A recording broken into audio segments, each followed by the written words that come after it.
तेणे निजध्यासे प्राणी ध्येयची झाला निर्वाणी सायोज्य मुक्तीचा धनी होऊन बैसला. त्याच्या आधीचा विषय जो चालू आहे तो म्हणजे कसं कसं मोक्षापर्यंत पोचता येतं त्याच्याकरता त्यांनी वेगळे वेगळे मार्ग सांगितले. आणि शेवटी ते म्हणतात की सद्गुरूला शरण गेलं की त्याच्या चारही देहांचा अंत होतो आणि तो स्वस्वरूपाला प्राप्त होतो. हा त्यांचा शेवटचा सिद्धांत मांडून आता त्यांनी विषय बदलला आणि आता ते आपल्याला सांगतायत, तेणे निजध्यासे प्राणी ध्येयची झाला निर्वाणी सायोज्य मुक्तीचा धनी होऊन बैसला. आता म्हणाले हा जो निजध्यास, पुन्हा उपनिषदांचं वचन घेतलं की आत्मावारे श्रोतव्य मंतव्य निधिध्यासितव्य. ज्याला निधिध्यास लागला म्हणजे उपनिषद वचनाचा, सद्गुरु वचनाचा कोणत्याही, आणि म्हणाले ध्येयची झाला निर्वाणी सायोज्य मुक्तीचा धनी होऊनी बैसला. आता ध्येयची झाला निर्वाणी म्हणजे त्याचं उद्दिष्टच निर्वाण. हे सगळे मोक्षाला पर्यायी शब्द आहेत. त्यामुळे बौद्ध धर्मामध्ये मोक्षाला निर्वाण असंच म्हटलेलं आहे. तर तो ध्येयची झाला निर्वाणी, आता तो त्या निर्वाणाच्या ठिकाणी सायोज्य मुक्तीचा धनी होऊन बैसला. तो आता सायोज्य मुक्तीला प्राप्त झाला. त्याला ते सगळं प्राप्त झालं. केव्हा प्राप्त झालं? सगळ्यात शेवटी त्यांनी सद्गुरूंना शरण गेल्यानंतर प्राप्त झालं असं म्हटलेलं आहे. दृश्य पदार्थ ओसरता अवघा आत्माची तत्वता नेहटून विचारे पाहता दृश्य मुळीच नाही. आता पुढे म्हणतात ते की दृश्य पदार्थ ओसरता अवघा आत्माची तत्वता, ज्याच्या नजरेतून हे दृश्य बाजूला गेलं म्हणजे या दृश्याचं आकर्षण राहिलं नाही किंवा दृश्याचं यथार्थ रूप समजलं. या दोनपैकी एका पद्धतीने दृश्य समजून घ्यायला लागेल की ह्या दृश्याच्या विषयी असं म्हटलं आहे, दृश्य म्हणजे जगामधलं जड आणि चेतन दोन्ही जे आमच्या डोळ्यापुढे दिसणारं नामरूपात्मक जग आहे ते, हे दृश्य जगत, हे पदार्थ ओसरले याचा अर्थ ते नष्ट झाले असं नाही. ते आमच्या नजरेमधून तो पदार्थ तसा दिसला नाही. जसा नामदेवांना कुत्रा नाही दिसला, नामदेवांना कुत्रा आत्माच दिसला आणि त्यामुळे माझ्या ठिकाणचा जो आत्मा आहे तोच त्याच्या ठिकाणी आहे. आणि म्हणून त्यांनी जर ती शिळी वाळकी भाकरी खाल्ली तर त्याच्या पोटाला बाधेल म्हणून तुपाची वाटी घेऊन नामदेव धावतात. म्हणजे दृश्य पदार्थ, रे तो कुत्रा तर कुठनं हाडं आणून तो चघळत बसतो, तर त्याला ती भाकरी कडक काय त्रासदायक आहे. त्याच्या पोटातला ॲसिड इतकं चांगलं ज्याला आपण म्हणू तीव्र आहे किंवा स्ट्रॉंग आहे की त्यामध्ये ती भाकरी विरघळून जायला काय वेळ लागणार आहे, हाडं विरघळतात. तर त्यामुळे तो काय खातो, तो काय खाऊ शकतो, त्याची काय प्रवृत्ती आहे हे तो पाहत नाही. त्याला ते दृश्य दिसतच नाही. दृश्यामध्ये तो कसा आहे, दृश्यात तो प्राणी काय आहे, त्या प्राण्याच्या मागचं फक्त आत्मतत्व त्याला दिसतं. आणि म्हणून अवघा आत्माची तत्वतः प्रत्येक जीव भिन्न भिन्न असला तरीसुद्धा तो केवळ आत्माच आहे. वरवर दिसायला काहीही वेगळं दिसलं तरी अंतरंगामध्ये एकच आत्मतत्व भरून राहिले. जसं एकनाथ महाराजांनी ती एवढी काशीहून कावड आणलेली होती, पण ते उलटं टांगून ज्या गाढवाला नेत होते तो तहानेने व्याकुळ झाला होता. आता मरतो का जगतो अशी त्याची अवस्था आली होती. त्यांनी सांगितलं हे पाणी त्यालाच पाजवा. आता ही कावड रामेश्वराला नेऊन घालायची आणि त्याच्याकरता ती जपायची कशा करता? शेवटी हा आत्माच आहे, तर त्यालाच ते मिळालं पाहिजे, त्याला दिलं पाहिजे, त्याला जी आवश्यकता आहे ती पुरवली पाहिजे. आत्ता जर त्याला पाणी पाहिजे आणि ह्या निर्जन जागेमध्ये जर कुठे पाणी नाही तर मग ही कावड त्याच्याच मुखामध्ये रीती होऊ दे, काय बिघडलं? हे जे आत्मतत्वाला पाहणं आहे. त्यांनी सांगितलं की इथे अनुभव कसा आला तर अवघा आत्माची तत्वता, त्याला सर्वम खलु इदं ब्रह्म, सगळं काही ब्रह्मच आहे हा अनुभव तो घेतो. नेहटून विचारे पाहता दृश्य मुळीच नाही. नेहटून म्हणजे अगदी चिकाटीने त्याचा पाठपुरावा करत जर बघत राहिलो तर काय लक्षात येतं म्हणाले, नेहटून विचारे पाहता, विचारपूर्वक जरा मनन करून त्याच्यावरती काही चिंतन करून जर त्यांनी त्या विषयाचा मागोवा घेतला तर दृश्य मुळीच नाही. म्हणाले लक्षात असं येतं की दृश्याला काही स्थान नाही. म्हणजे दृश्याला अस्तित्व नाही याचा अर्थ असा की ते टिकणारं नाही. जे त्याच्यामध्ये टिकणारं आहे ते वेगळं आहे आणि जे दिसतं आहे दृश्य ते वरवर दिसत असलं तरी अंतरंगामध्ये ते दृश्य नव्हे. अंतरंगात त्याच्या असणारं जे तत्व आहे ते शेवटी आत्मतत्व आहे. म्हणजे आता या ओळीत त्यांनी काय सांगितलं की जे दृश्य आहे त्या दृश्याच्या मागे असणारं जे तत्वरूप आहे आत्मस्वरूप, त्या आत्मस्वरूपाचाच त्याला बोध होऊ लागतो. आणि अटकळण आता चाललं आहे हे प्रकरण मोक्ष चाललं आहे ना, मोक्षाचा समास आहे. मोक्ष कसा मिळतो, मोक्षाला कसं समजावं, मोक्षाची लक्षणं काय, मोक्ष मग पुढे मोक्ष प्राप्त झालेली याची लक्षण काय. मिथ्या मिथ्यत्वे पाहिले. म्हणाले जे मिथ्या आहे म्हणजे हे जगामधली प्रत्येक वस्तूच मिथ्या आहे, ती तो मिथ्यत्वाने पाहतो. म्हणजे ठीक आहे हा व्यवहार आहे, एखाद्या माणसाने आपल्याला शिव्या घातल्या, घालू दे ना, काय बिघडलं, घातल्या तर घातल्या. आता प्रसंगानुरूप त्या शिव्याला काय प्रतिक्रिया द्यायची आहे त्याचा व्यावहारिक विचार करून प्रतिक्रिया दिली पाहिजे. नाहीतर व्यक्तिगत पातळीवरती कुणीही आपला कितीही अपमान केला, काही बोललं तरी त्याच्यावरती आपल्याला प्रतिक्रिया देण्याचं कारण नाही. आपल्याकडे असं म्हटलं की तितिक्षा जी आहे ती व्यक्तिगत पातळीवरती अभ्यास करण्याची गोष्ट आहे. कुणी उपेक्षा करो, कुणी निंदा करो, कुणी आपल्याबद्दल काही खोटं सांगो, कुणी आपली अपकीर्ती करो, करे नका, तो त्याच्यापुरता करतो आहे. पण सामाजिक पातळीवर जर त्याचं नुकसान आहे तर मात्र ते आपलं आहे का दुसऱ्याचं आहे म्हणून ते सोडून द्यायचं नाही. त्याचा पाठपुरावा करून त्याचा योग्य तो निर्णय आपल्याला करावाच लागेल. कारण व्यक्तिगत पातळीवर काहीच अडचण नाही आहे. अडचण आहे ती सामाजिक पातळीवर आहे की सामाजिक पातळीवर कोणतीही गोष्ट बिघडता कामा नये, सामाजिक पातळीवरती त्याचे दुष्परिणाम होता कामा नये. आणि म्हणून त्यांनी इथे म्हटलं आहे मिथ्या मिथ्यत्वे पाहिले. जे मिथ्या आहे ते कसं पाहिलं तर मिथ्यत्वाने पाहिलं. म्हणजे या जगात सार काय आहे आणि असार काय. आपण सुद्धा म्हणतो साध्या व्यवहारात की कुणाही व्यक्तीचे गुण बघावेत, दोष कशाला बघावेत, गुण बघावून पुढे चालावं. तसं या जगाचं जे मिथ्यात्व आहे ते मिथ्यात्व लक्षात घ्यावं. हे असंच असणार आणि हे या जगात असंच घडणार. आपण ह्याच्यापेक्षा वेगळं अपेक्षा करणं चुकीचं आहे. म्हणून मिथ्या मिथ्यत्वे पाहिले. म्हणून हा जो विवेकी पुरुष आहे हा या जगातल्या प्रत्येक गोष्टीकडे ही गोष्ट टिकणारी नाही, ही गोष्ट लक्षात ठेवायला त्याची आपल्याला आवश्यकता नाही किंवा या गोष्टीवर आपण आपलं मन ठेवू नये, या सगळ्या भावनेनीच तो त्या पदार्थांकडे पाहत असतो. मिथ्यापणे अनुभव आले, श्रोती पाहिजे ऐकले, या नाव मोक्ष. पाहतो पण आहे मिथ्यत्वाने आणि अनुभवतो पण आहे त्याचं मिथ्यात्व. दोन्ही म्हणजे आपण आपल्या देहाचं सुद्धा मिथ्यात्व अनुभवतो. कधीतरी आपल्याला फार दुखणं झालं, फार त्रास झाला, काही ते सहन होईना असं झालं की आपण तो हे काही खरं नाही आहे. जोपर्यंत आपल्या शरीराला काही होत नाही तोपर्यंत आपल्याला काही दुखणं व्हायचं नाही असं आपण म्हणतो. पण एकदा आपल्याला त्रास झाला की मग आपल्याला कळतं की अरे हे शरीर बोलायला लागतं. आणि वयाचं घड्याळ तर शरीरात बसलेलंच आहे, ते वयाप्रमाणे बरोबर अनेक गोष्टी दाखवतं. 40शी आपली आली का नाही, चष्मा लागला की कळतेच आपली 40शी आली. म्हणजे वय त्याचे त्याचे गुणधर्म दाखवायला लागतं. आणि म्हणून ते म्हणतात की ह्याचा मिथ्यात्वाचा जो अनुभव आहे मिथ्यत्वाचा, तो अनुभव आल्याशिवाय राहत नाही.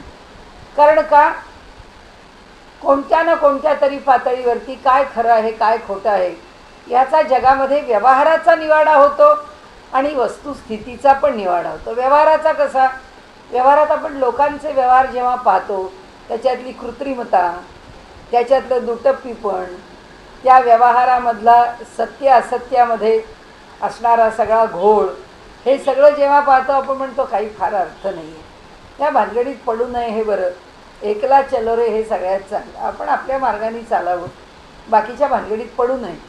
हा लोकांचा आलेला अनुभव असतो.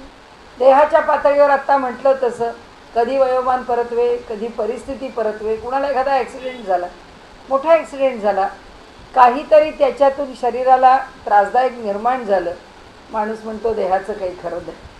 हे सगळं चाललं आहे तोपर्यंत नीट चाललं आहे, नाही तर एका क्षणात काय होईल काही सांगता येत नाही.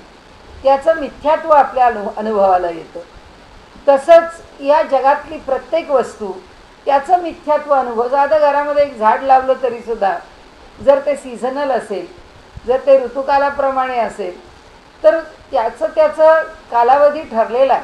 अगदी ब्रह्मकमळ पाहिलं तर रात्री 12ला उमललेलं ब्रह्मकमळ इतकं नाजूक फूल, सकाळपर्यंत त्याचं काहीही शिल्लक राहत नाही. ते पहिलं सौंदर्य नाही, काही नाही, काही नाही. म्हणजे मिथ्यात्वच आहे ते. क्षणकाल आपण अनुभवलेलं असतं. तर ते म्हणतात आधी मिथ्यात्व तो जाणतो आणि तो प्रत्येक वस्तूतलं मिथ्यात्व अनुभवतो. म्हणजे व्यवहारामध्ये आपल्याशी कुणी कसाही वागला तर बोलायला सोपं आहे, दुसऱ्याला उपदेश करायला सोपं आहे, दुसऱ्याला सांगायला सोपं आहे. पण प्रसंग आपल्यावर आल्यानंतर हा व्यवहार होतो का नाही होत, तर त्याच्या बाबतीत होतो. तो आपल्या व्यवहारामध्ये हे सगळं मिथ्या आहे हे जाणून व्यवहार करतो. कारण शेवटी काय, आपलं मूल आहे, दुसऱ्याचं मूल आहे. दुसऱ्याच्या मुलाकरता नियम लावला जातो. आपल्याला असं म्हणतात की डॉक्टर भडकमकरांचा मुलगा का नातू, मला आता लक्षात नाही, पण तो मेडिकलला होता. तर त्यांनी सांगून टाकलं की मी काही एक्झामिनर राहणार नाही, कारण माझा मुलगा इतका हुशार आहे की तो जर पहिला आला तर लोक म्हणतील हे एक्झामिनर होते म्हणून पहिला आला. तर त्यांनी सांगितलं नाही, आम्हाला तुमच्या न्यायनिष्ठुरतेबद्दल आमच्या मनामध्ये आदरच आहे. आम्हाला असं वाटणारच नाही की तुम्ही तुमच्या मुलाला पहिला आणला. तो जर पहिला येण्यासारखा असेल तरच तो पहिला येईल. पण परीक्षेचा निकाल लावल्यावर त्यांनी सांगितलं कोणत्याही स्थितीत माझा मुलगा पहिला येणार नाहीच. मी माझ्या मुलाला पहिला, मी एक्झामिनर नसतो तर तो आलाच असता. मी एक्झामिनर आहे, जो दुसऱ्या क्रमांकावरचा मुलगा आहे त्याला पहिल्या क्रमांकावर येऊ द्या आणि माझ्या मुलाला दुसऱ्या क्रमांकावर ठेवा. आता लोक म्हणाले हे त्याचं नुकसान आहे. हो म्हणाले, माझा मुलगा आहे म्हणून नुकसानच आहे. कारण माझा मुलगा असण्याचे काही फायदे असले तर माझा मुलगा असण्याचे काही तोटे पण आहेत. आणि त्यामुळे ही जी पद्धत आहे वागण्याची, त्यामध्ये ते म्हणतात की जगाचं काय बिघडलं, त्यांच्या दृष्टीने नाही तुम्हाला गोल्ड मेडल मिळालं, काय फरक पडला, तुमच्या बुद्धिमत्तेत फरक पडत नाही, तुमच्या ज्ञानात फरक पडत नाही, मग काय मिळालंच पाहिजे असं नाही. पण त्याचा आपल्याला कोणत्याही प्रकारे उपद्रव होता कामा नये. ते मिथ्या आहे आणि आपण मान्य केलेली जी तत्त्व आहेत त्या तत्त्वाला सोडून वागायचं नाही, ह्याविषयीचा दृढ विश्वास आहे किंवा श्रद्धा आहे आणि ते आचरण आहे, निश्चय आहे असं आपण म्हणू. तर ते म्हणतात की जो असा व्यवहार करतो, हे श्रोते हो लक्षात घ्या की तो मोक्ष आहे. ते मोक्षाचं स्वरूप आहे. सद्गुरु वचन हृदय धरी तोची मोक्षाचा अधिकारी, श्रवण मनन केलेची करी अत्यादरे. हे समर्थांचं आवडतं प्रकरण आहे.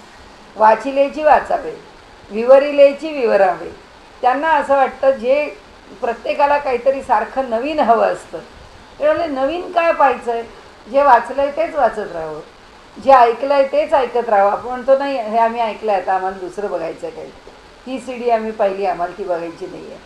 जे माणसाला जे पाहून झालं आहे ते पुन्हा पाहण्याची, जे ऐकून झालं आहे ते पुन्हा ऐकण्याची विशेष उत्सुकता नसते, त्याचं आकर्षण नसतं.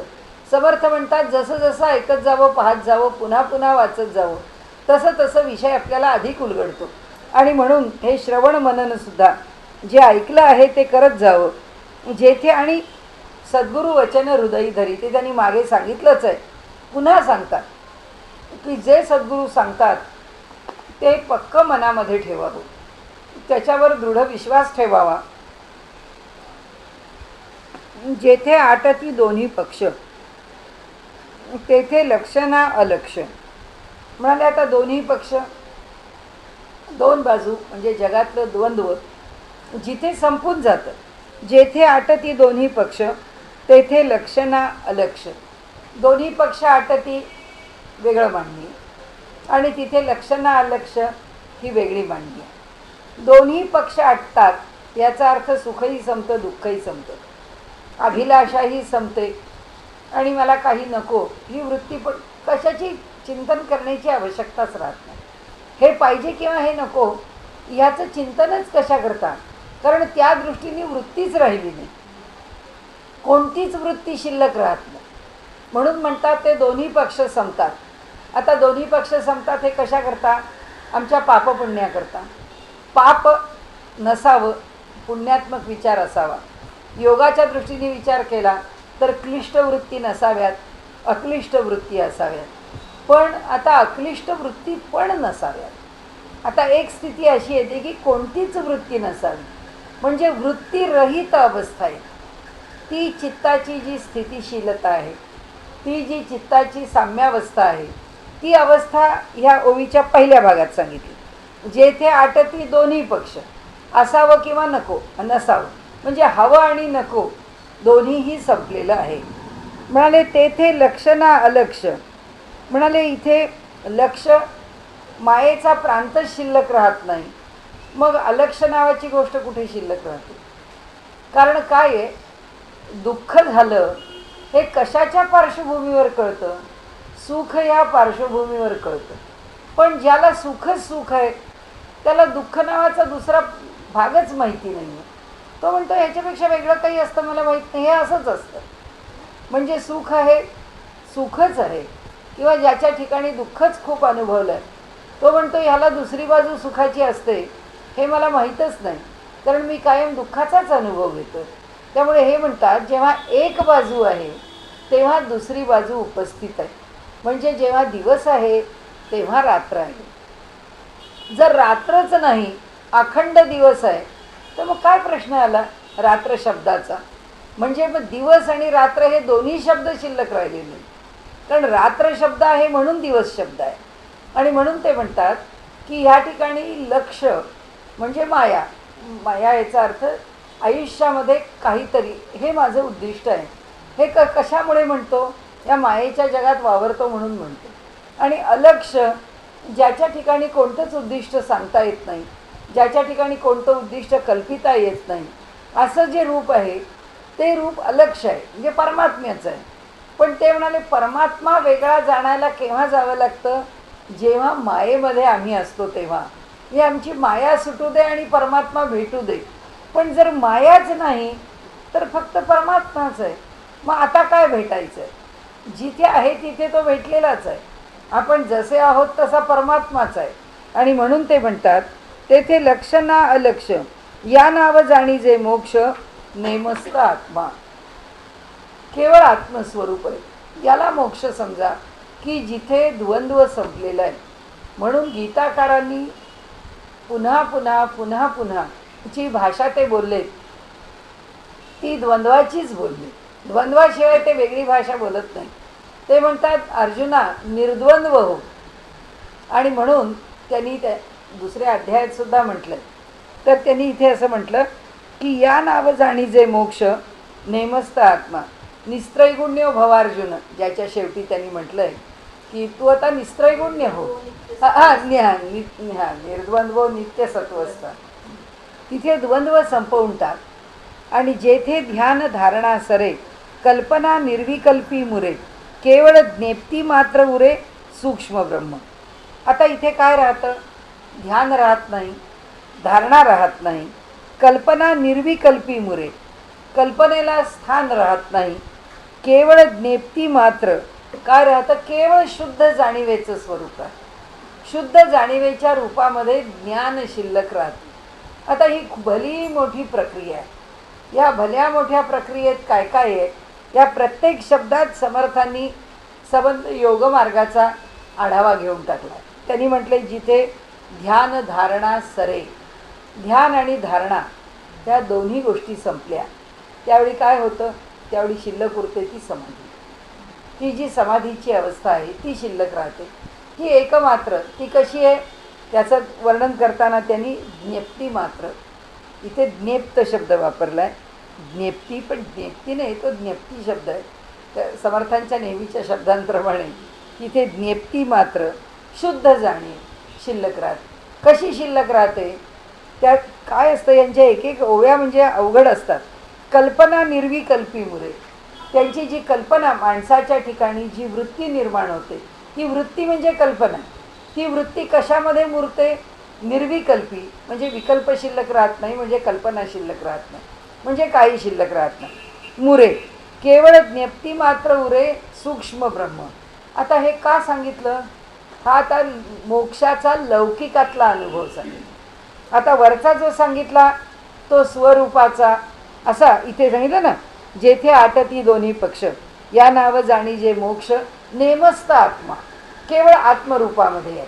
म्हणून इथे आत्मरूपाचं वर्णन करताना लौकिकाची भाषा बोलले नाही. आता आपल्याला बोलायचंच असेल तर निर्गुणाची भाषा बोलले, असं आपण एक क्षणभर म्हणूया. ही जी दुसरी भाषा आहे ही ध्यानधारणा सरे. या ध्यानधारणा सरे कल्पना निर्विकल्पी मुरे. आता थोडासा योगाचा आपण विचार करू. ह्या ओवीमध्ये काय आहे की योगाचा अभ्यास म्हणजे काय? इथे ध्यान आणि धारणा कशावर उभी राहते? प्राणायामावर उभी राहते. प्राणायाम करत असताना काय घडतं? प्राणायाम करत असताना दोन गोष्टी घडतात.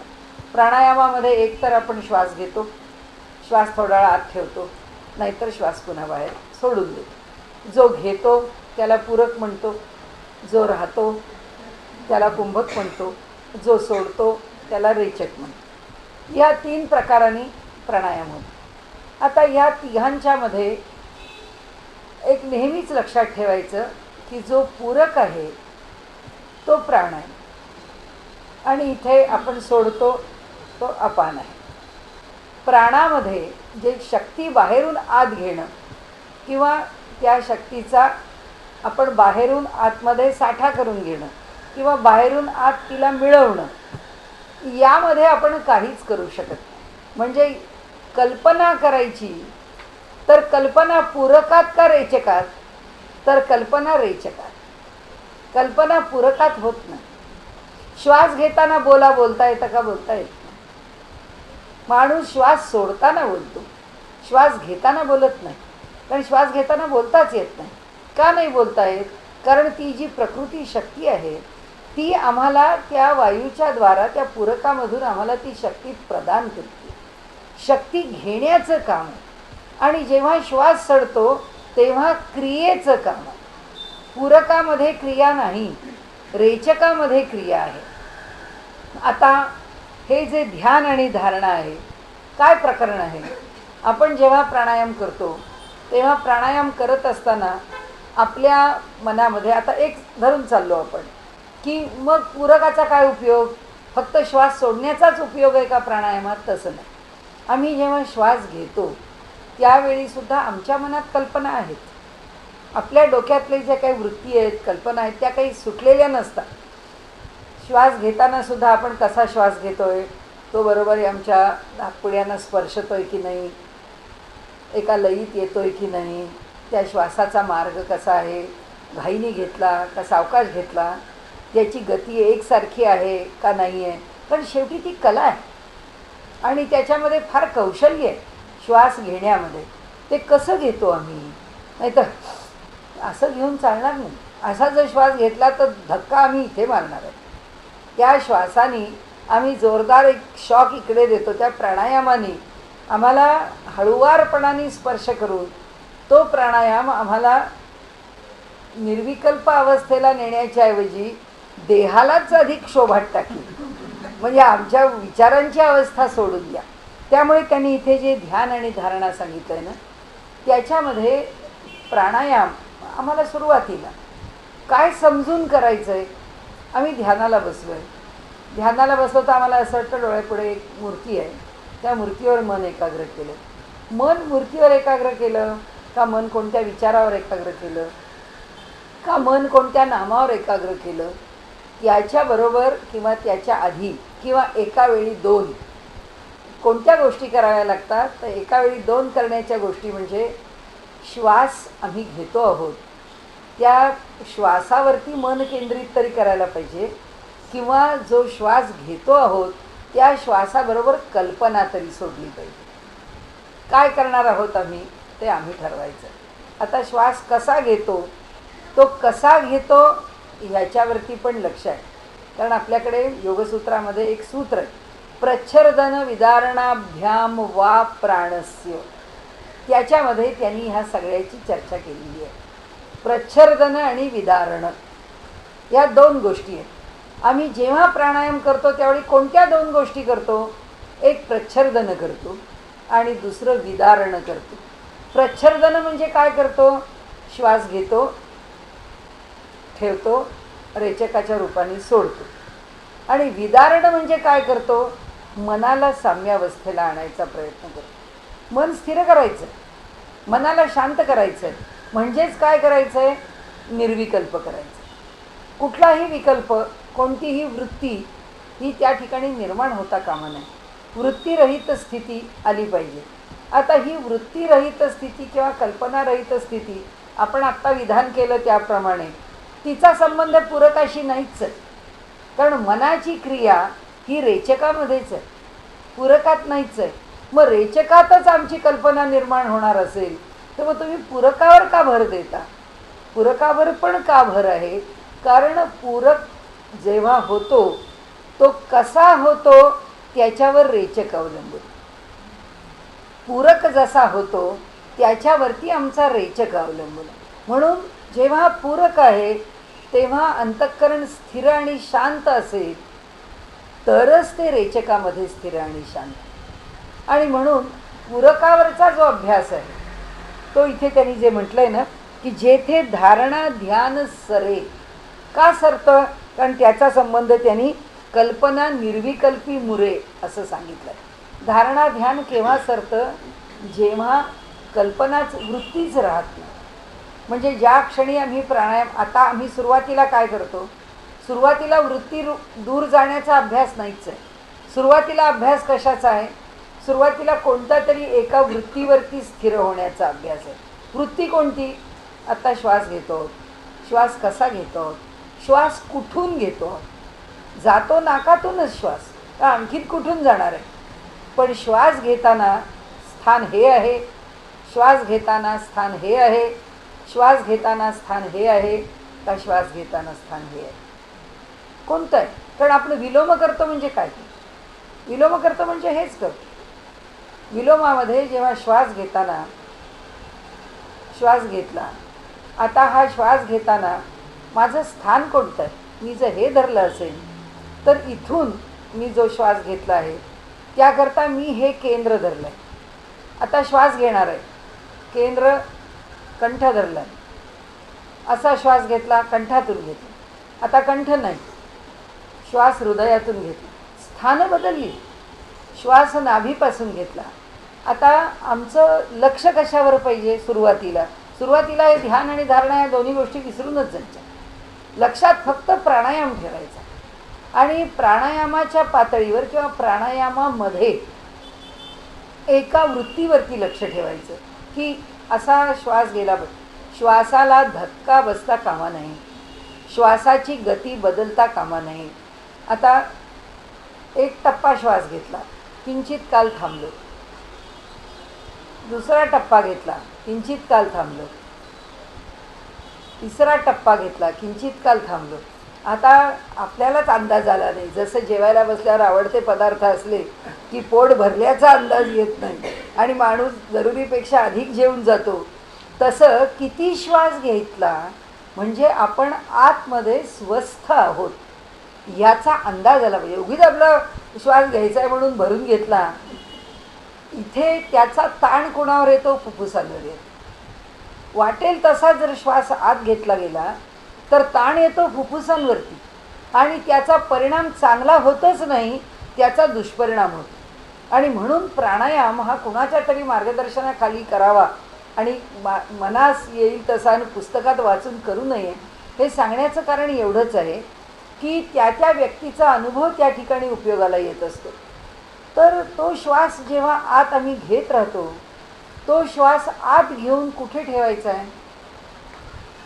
काय करायचं आहे? काय आत गेल्यानंतर त्या श्वासाचं काय करायचं आहे?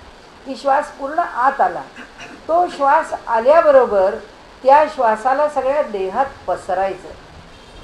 त्या श्वासाला कुठंतरी एका ठिकाणी कोंडायला गेलो की काय होतं त्याचं. त्यांनी प्रच्छर्दन विदारणाभ्याम वा प्राणस्य, इथे त्यांनी सांगितलं आहे तो जो प्राण आहे त्या प्राणाला आपल्याला जर निर्गती करायचं आहे, गती आहे, गतिमानता सुटत नाही. आपण एक सगळ्याच्या ठिकाणी लक्षात ठेवायला लागतं.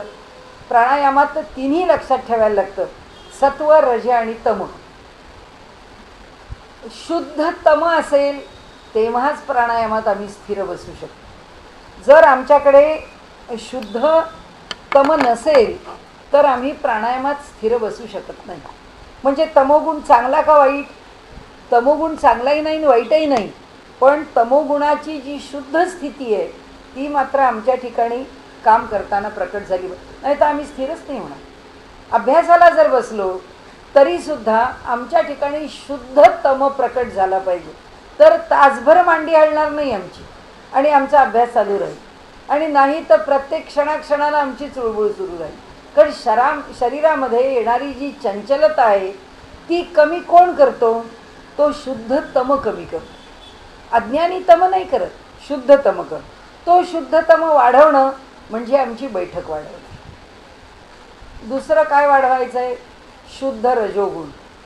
शुद्ध रजोगुण काय आहे? शुद्ध रजोगुण आम्हाला प्राणाची गती सांगतो. आम्हाला प्राण जर गतिमान नसेल तर देह कुठे चालणार आहे? श्वासच जर नाही घेतला गेला तर पुढच्या क्षणी आडवंच पडायचं आहे.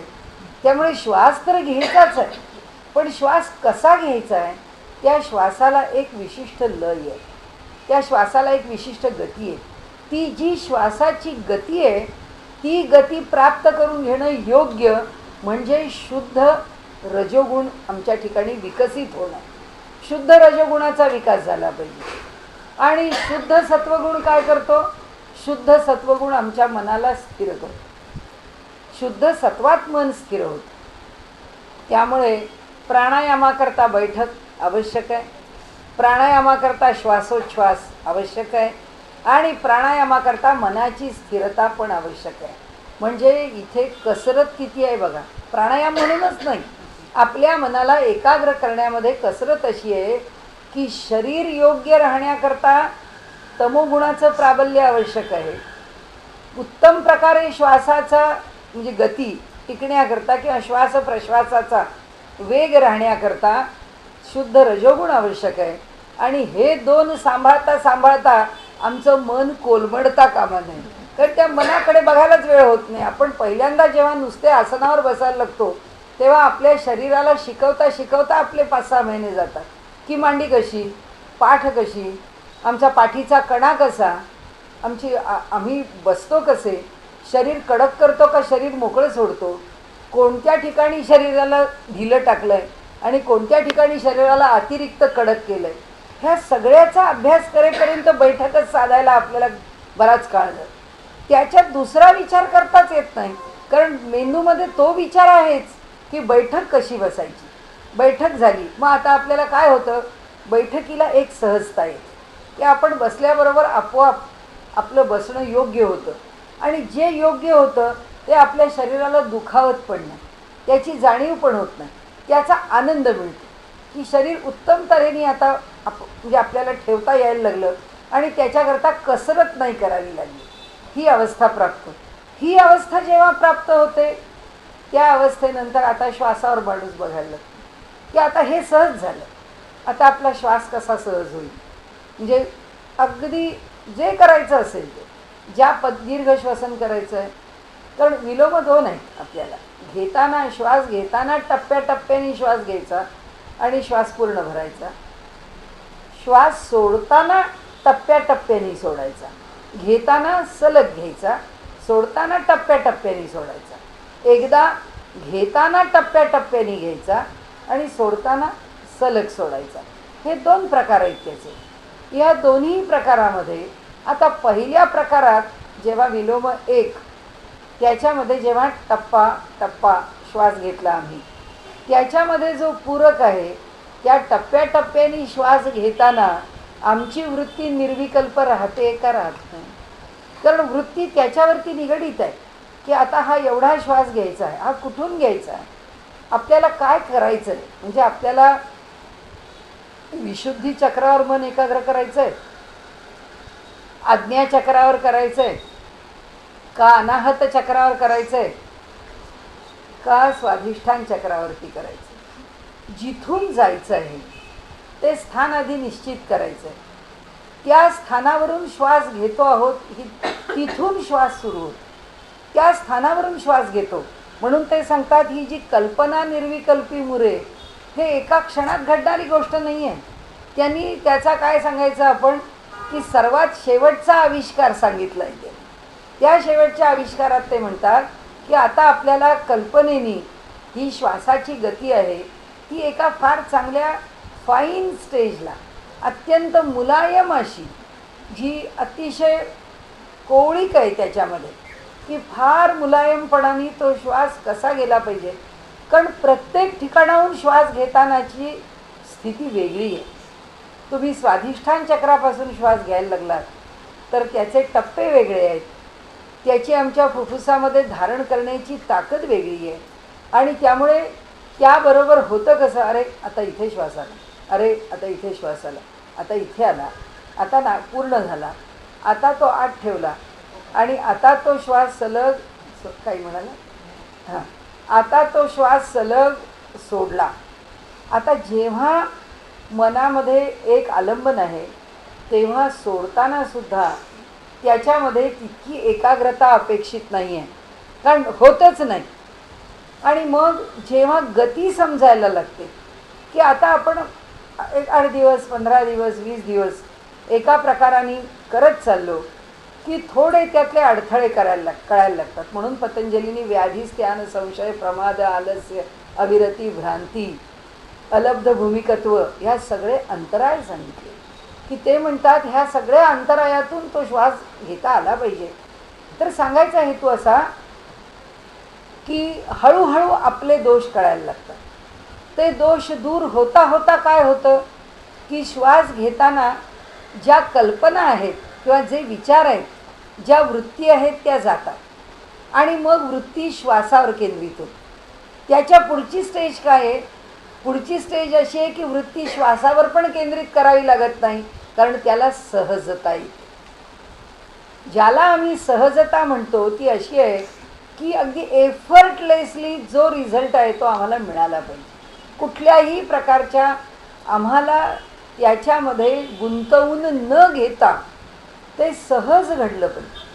बैठक सहज झाली, श्वास सहज झाला.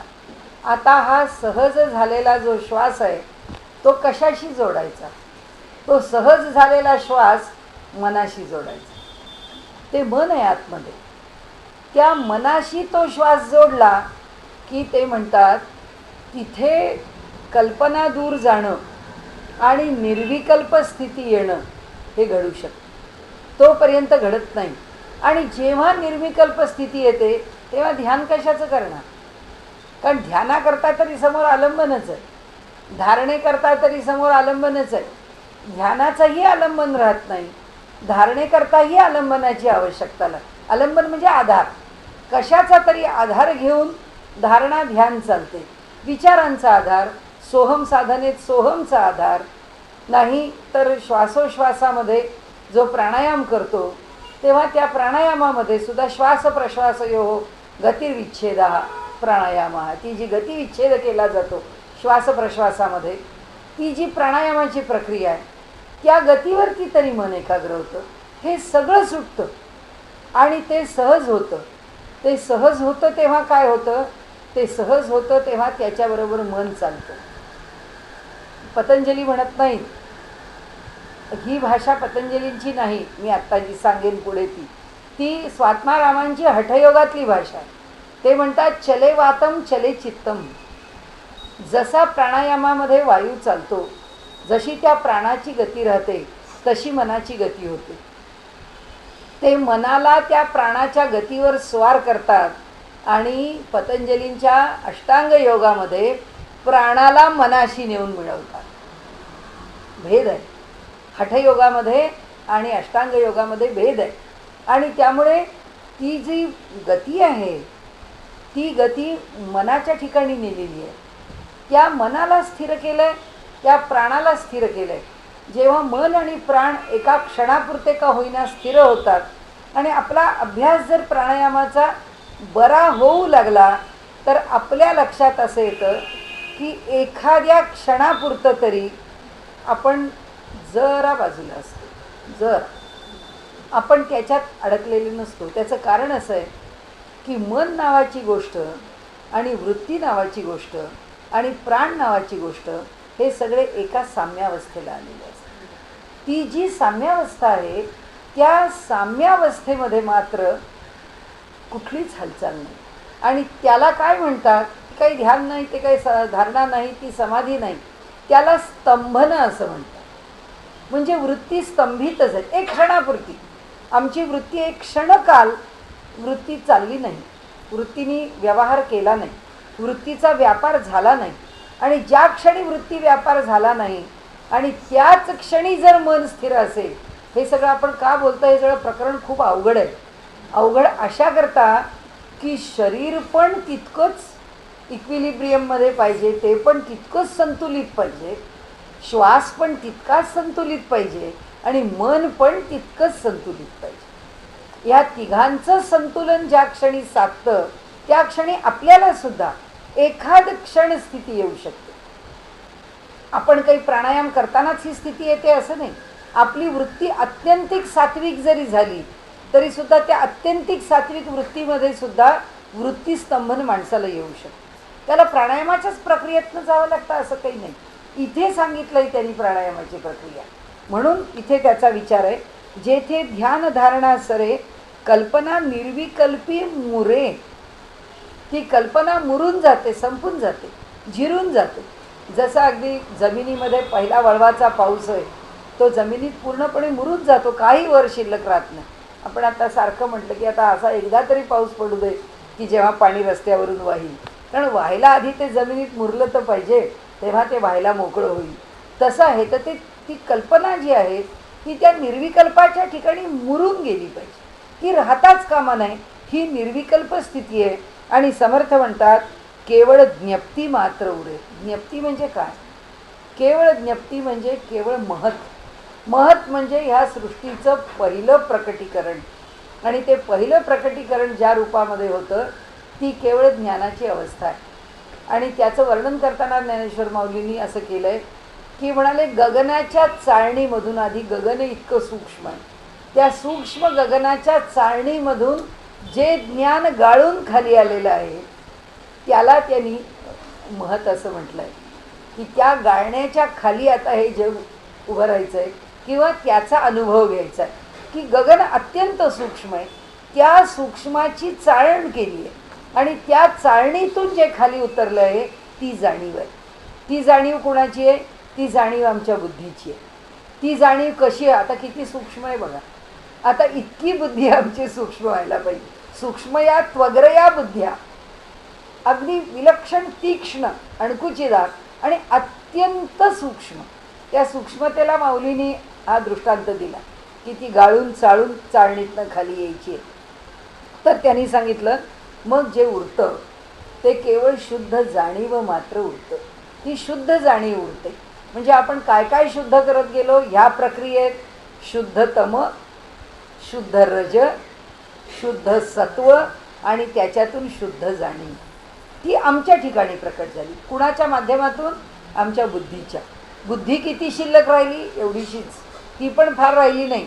त्याला ज्ञानेश्वर माऊलींनी बुद्धीची पुळिका असं म्हटलं. आपण म्हणतो ना पुळी आली आणि ती केवढीशी असते, पण माऊली म्हणतात तेवढी पण नाही आहे, त्याची पण पुळिका आहे, तिची पण छोटीशी, त्याच्यातनं पण एवढीशी झालेली. म्हणजे अगदी केवळ अनुभव घेण्यापुरती, त्या जाणीवेचा अनुभव घेण्यापुरतीच ती उरते बुद्धी. म्हणजे नाही तर बुद्धीला काही फार मोठं स्थान नाही आहे तिथे. नाही तर ते शुद्ध जाणीवेचं स्वरूप आम्हाला अनुभवाला कसं येईल?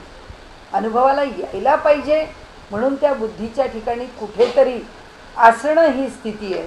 आणि जे अनुभवाला येतं ती शुद्ध जाणीव आहे. म्हणजे समर्थांनी मोक्षाचे सगळे प्रकार सांगितले. ज्ञानमार्गातला मोक्ष कसा, भक्तिमार्गातला मोक्ष कसा, योगमार्गातला मोक्ष कसा आणि कर्ममार्गातला मोक्ष कसा. म्हणून ते इथे सांगतात की भवमृगजळ आटले, लटिके बंधन सुटले, अजन्मास मुक्त केले, जन्म दुःखापासूनी भवमृगजळ आटले. म्हणाले हे भवरूपी मृगजळ आहे, हा भास आहे, मिथ्या आहे, ते आटलं. लटिके बंधन सुटले, आपणच आपल्यावरती घालून घेतलेले बंधन आहे. ते अगं अगं म्हशी मला कुठे निश्चित तसं आहे. आपणच तिचं शेपूट धरलंय, ती बिचारी तिच्या बाजूनी पळतीये, पण आपण शेपूट धरलंय म्हणून तिच्या मागे आपण पळतोय. आणि आपण उलटं म्हणतो की अगं अगं म्हशी मला कुठे नाही. ती म्हणते मी कोणाला नेत नाही, तुम्ही माझ्या मागे येत आहे, मला न्यायचं काही कारण नाही. तसा हा संसार आहे, कसा आहे, आहे त्याच्या ठिकाणी आहे. त्या संसाराच्या मागे आम्ही धावतोय, तो संसार नाही आमच्या मागे धावत. तो त्याच्या पद्धतीने चाललेला, त्याला ज्या नियमाने बांधून इथे ठेवलेलं आहे भगवंतानी, त्या नियमाने तो चाललाय. त्याच्या नियमामध्ये त्याला कसा पकडायचा, का त्याला सोडायचा, का त्याला पकडून सुद्धा अलिप्त राहायचं, हा विषय आपला. आपण काय करायचं हा आपला विषय. म्हणून ते सांगतात की अजन्म्यास मुक्त केले जन्म दुःखापासून. आणि म्हणाले कोणी दूर केलं त्याला, या मोक्षाने. या मोक्षाचं लक्षण सांगितलं की जो मुळात अजन्म आहे तो पुन्हा पुन्हा जन्म घेऊन घेऊन दुःख भोगत होतो, त्या दुःखापासून त्याला दूर केलं. निसंगाची संगव्याधी, विदेहाची देहबुद्धी, विवेके तोडिली उपाधी निष्प्रपंचाची. आता हे सगळं सोपं आहे आणि भरभर भरभर घेऊ. आता जो आत्मा निसंग आहे तो आपल्या जीवामुळे संग त्याला प्राप्त झाला होता, संगाची व्याधी सोडली. विदेही आहे मुळात आत्मा, त्याला देहबुद्धी जडली होती, त्या देहबुद्धीपासून तो दूर झाला, विदेही झाला.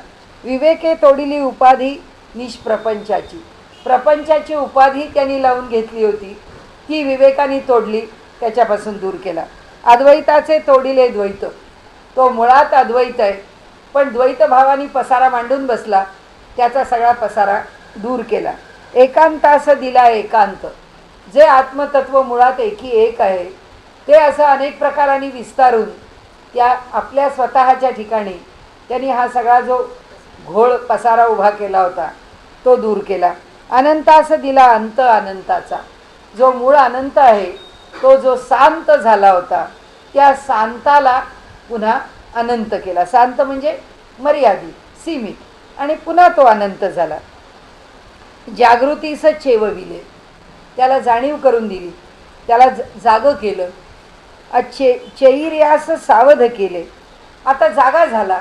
आता जागा झाल्याच्या पुढची अवस्था की बाबा आता तुला कळलं, तू आधी स्वप्नात होतास, हे जग सत्य आहे अशा स्वप्नात होतास, आता त्या स्वप्नातून बाहेर आलास. बाहेर आल्यावर तुला कळलं की नाही नाही हे जग मिथ्या आहे. मिथ्या आहे कळून काय उपयोग, तिथे नाही थांबलं म्हणाले, आता तिथून तुझं स्वरूप जाण. म्हणून त्याला स्वस्वरूपाच्या ठिकाणी चेईल्यास, जागे झाल्याला सावध केलं. सावध कुठे केलं, त्याला स्वरूपाच्या ठिकाणी नेऊन ठेवलं. निजबोधास प्रबोधिले आत्मज्ञान, मी आत्मा आहे ही जी त्याची मूळची जाणीव आहे ती जाणीव देऊन त्याला आत्मज्ञान घडवून आणलं. अमृतास केले अमर, मोक्षास मुक्तीचे घर, हा मूळचा अमृत आहे, त्या अमृताला म्हणाले अमर केलं. म्हणजे तो अमृत झाला होता, त्याला पुन्हा मूळ स्थितीला आणलं. आता मोक्षाला घरच राहिलं नव्हतं याच्याकडे, कारण हा आपला देह फिरत होता, याला कुठे याचं मूळचं घर होतं. आता म्हणाले त्याला मुक्ती नावाचं घर दिल्यावर तो आता स्थिर एका घरात राहिला, नाही तर रोज नवीन देह घेऊन तो त्या देहामध्ये फिरत होता. संयोगास निरंतर योग केला. म्हणाले आता काय केलं, जीव आणि शिव यांची जोड घालून दिली. संयोगास निरंतर योग केला. निरंतर कायमचा, संयोग दोघांना जोडणे आणि योग कायमचं जोडणे. कोण दोघे जोडले, शिव आणि जीव हे दोघे जोडले, त्यांचा संयोग केला. कसा केला, कायमचा केला.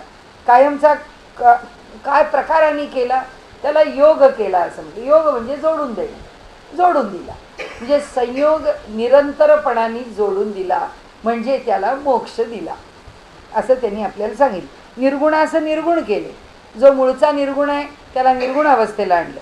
सार्थकाचे सार्थक झाले, जो जीवनाचा अर्थ आहे तो प्राप्त झाला. बहुता दिवसा भेटले आपणासी आपण, किती जन्म फिरत होता स्वतः कोण आहे हे ओळखण्याकरता, आता तो त्याला त्याची स्थिती प्राप्त झाली. म्हणाले तुटला द्वैताचा पडदा, त्यांनी जो द्वैत निर्माण केलं होतं ते संपलं. अभेदे तोडिला भेदा, भेदाला सुद्धा तोडून टाकलं. भूतपंचकाची बाधा निरसवली गेली. आता कशाला राहील पंचमहाभूतांची बाधा? ती कुठपर्यंत आहे? जिथपर्यंत पुन्हा पुन्हा जन्म घ्यायचे तिथपर्यंत. आता काही ते घ्यावे लागणार नाही, म्हणजे ती बाधा संपली. झाले साधनेचे फळ. जी साधना केली ती आता फळाला आली. निश्चळास केले निश्चळ. जे मूळचं निश्चल आहे ते निश्चल झालं. निर्मळाचा गेला मळ विवेक बळे. तो जो मलिन झाला होता त्याची मलिनतासुद्धा दूर करून दिली. म्हणाले होते सन्निध चुकले. म्हणाले या ठिकाणी काय झालं होतं? त्याचं स्वतःचं स्वरूप निधान तुझे आहे, तुझं पाशी परी तू जागा चुकलासी. तसं आहे, याच्याजवळ ते सगळंच आहे, पण ह्याला ते सापडतच नव्हतं. आणि त्यामुळे आता त्याला त्याचं स्वरूप निधान, तो जो ठेवा आहे तो त्याला प्राप्त झाला. ज्याचे त्यास प्राप्त झाले. आपणा देखता फिटले जन्म दुःख. म्हणाले आता स्वतःला पाहिलं म्हणजे आत्म्याला पाहिलं म्हणजे आत्मतत्वाचं दर्शन झालं. आणि त्याच्या ठिकाणचं जे जन्मजन्मांतरीचं दुःख आहे ते नष्ट झालं.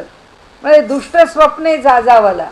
हा असा मिथ्या जगामध्ये वेड्यासारखा सुखदुःखामध्ये भरकटत होता, ते त्याचं दुष्ट स्वप्न होतं.